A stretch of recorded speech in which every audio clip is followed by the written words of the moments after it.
협상 무산과 관련한 이란의 구체적인 입장도 나왔습니다. 이란 대통령은 미국에 포위된 상태에서 협상을 할 수는 없다고 말했는데요. 중동 현지 특파원 연결해 자세히 알아봅니다. 신호 특파원. 네, 저는 오만 무스카트에 와 있습니다. 네, 미국과 이란의 2차 종전 협상 무산과 관련해서 이란 정부 입장이 나왔다고요? 네, 이란 국영통신을 통해서 폐쇄시켜야 한 이란 대통령의 발언이 공개됐습니다. 이란은 포위된 상태로 미국과 협상하지 않겠다고 말했습니다. 호르무즈 해협과 멀리 인도양에서 펼쳐지고 있는 미국의 해상 봉쇄를 거두라는 얘기입니다. 이란 국영 IRNA 통신은 어제 이란 대통령과 파키스탄 총리가 이번 전쟁 개시 이후 5번째 통화했다면서 이같이 전했습니다.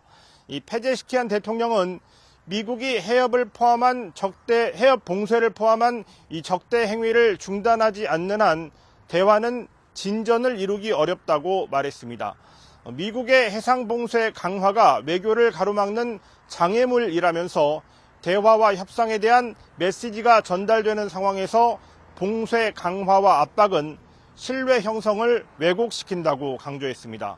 샤리프 파키스탄 총리는 이란 정부의 메시지는 신중히 접수됐으며 세부 사항에 대해 상세한 논의가 이루어졌다고 말했다고 IRNA 통신은 전했습니다.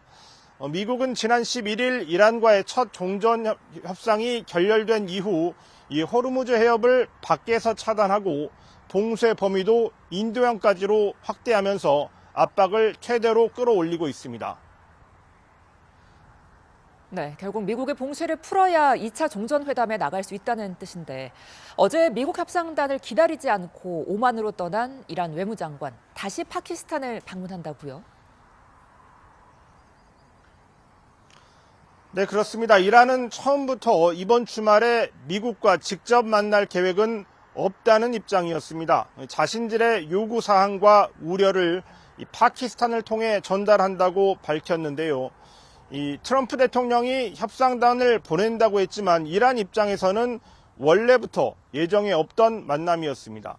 이 금요일에 파키스탄에 도착했던 아락치 이란 외무장관은 토요일에 원래 일정대로 오만으로 떠났습니다.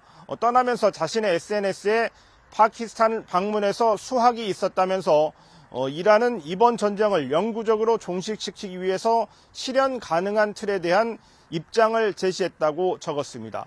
특히 미국이 외교의 진지한지를 아직 지켜봐야 한다는 입장도 밝혔는데요.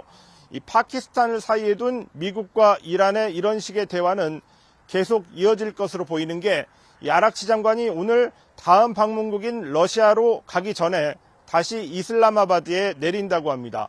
어제 이번 협상의 키맨인 무니르 파키스탄군 총사령관을 만나서 전한 이란의 요구사항에 대한 미국의 답변을 들을 수 있을지 주목됩니다.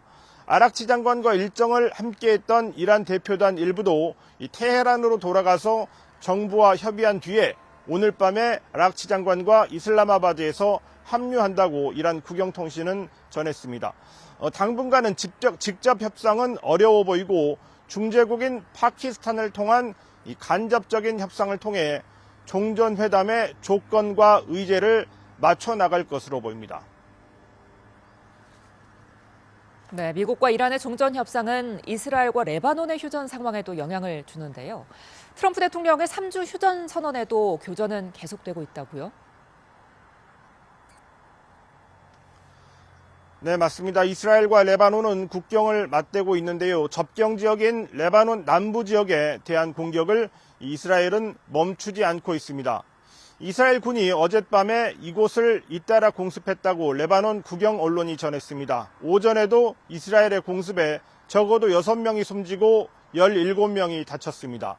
이 네타냐후 이스라엘 총리는 레바논의 친이란 무장정파 헤즈볼라가 이 연장된 휴전을 어겼다면서 강력한 공격을 군에 지시했습니다. 헤즈볼라도 이에 맞서서 이스라엘 군의 차량에 반격했습니다. 이스라엘과 레바논의 휴전은 미국과 이란의 휴전 논의에 포함되지 않았다가 이 양측이 마지못해 수용한 것이라서 언제든 깨질 수 있다는 우려가 있습니다.